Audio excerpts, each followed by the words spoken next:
First হলো এটা আমাদের নতুন সিরাজের বাচ্চা মরেছে। দেখুন আমরা নতুন এটা এই জোড়া মরেছি আবার।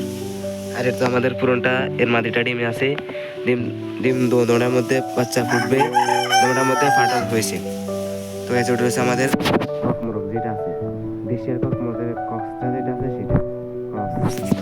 তো গাইস আমাদের কবুতর কোয়ালিটি গাইস ফুল কোয়ালিটি গাইস।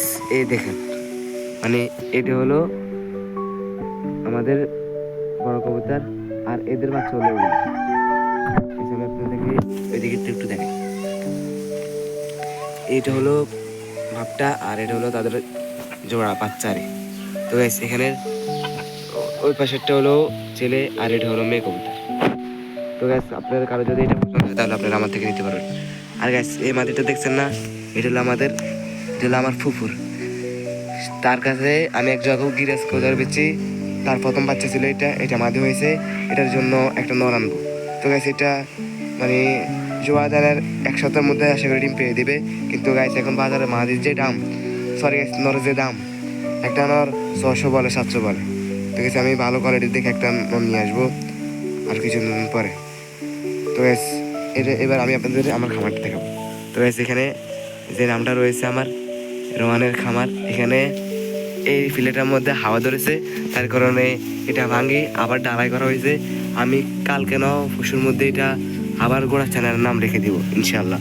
তো গাইস এটা হলো আমাদের সোনালি এটা, আর ককটা যে রেখেছি সেটা।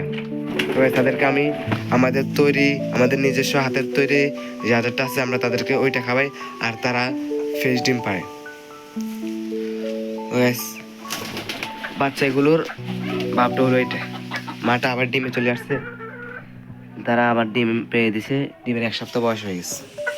দেখুন কিছুক্ষণ পরে সন্ধ্যা হয়ে যাবে, আমি তাদেরকে ঘুঘু করে ফেলতে পারি। তো গাইস এখানে আমার ঘুঘু পাখিটা রয়েছে, দেন ঘুঘু পাখির বাচ্চা এটা ওটা শুরু করলো।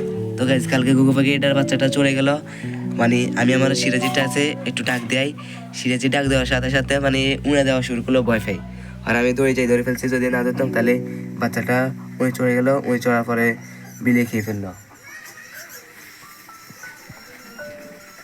তো গাইস দেখছেন এখানে ইঁদুর রয়েছে, ইঁদুর জন্য কলপাতি ইঁদুর যা ইঁদুর মেরেছে। তো গাইস তবু ওই ইঁদুরগুলা মানে এত পরিমাণে ইঁদুর মারার পরে তারা আবার এখানে আসে। তো গাইস আমি আমার এই খামারটা আর কিছু আপডেট করবো, আমি একটা চিকের কাছা নিয়ে আনবো বড়। আমাদের আপাতত চিকের কাছে একটা খালি আছে, আর এদের লগের আরো 3টা আছে, 3টা আমরা এই বড় খাঁচটার মধ্যে রাখি। তো এই দেখুন এখানে আমার বড় খাঁচটা এই 2টা আর এই একটা। তো গাইস আমি এগুলোকে যে 2টা মোরগ আছে সেগুলো বিক্রি করে দেবো, আর যেটা মুড়ি আছে সেটা আমার খামারের জন্য রেখে দেবো, আর আমি কিছু কোয়েল পাখি সংগ্রহ করবো আবার। আমি আর কিছুদিন পরে কোয়েল পাখি সংগ্রহ করবো, কারণ গাইস এখন গরমকাল, এখন এটা দিয়েছি টিনে নিয়েছি, তবুও আমাদের কিছুদিন আগে কিছু মাস আগে কয়েকগুলো মোরগ মারা গেছে, মুরগি মারা গেছে স্টক করে। তো গাইস আজকে আবার ওয়েদারটা এত বেশি ভালো না, এখন এই ওয়েদারে ফাঁকি আনলে পাখিগুলো সমস্যা হবে, তারপর আমি আনবো না। আর আমি এটা ঠিক করা লাগবে, আমার মুরগিগুলো এটা খেয়ে ফেলছে, এগুলো ঠিক করা লাগবে। তো গাইস আমাদের ড্রাগন গাছে একটা ড্রাগনের ফুল বেরিয়ে গেছে। আমি আবার এটার আগে কেটে দিছি যেন ফুলটা বাড়ায়।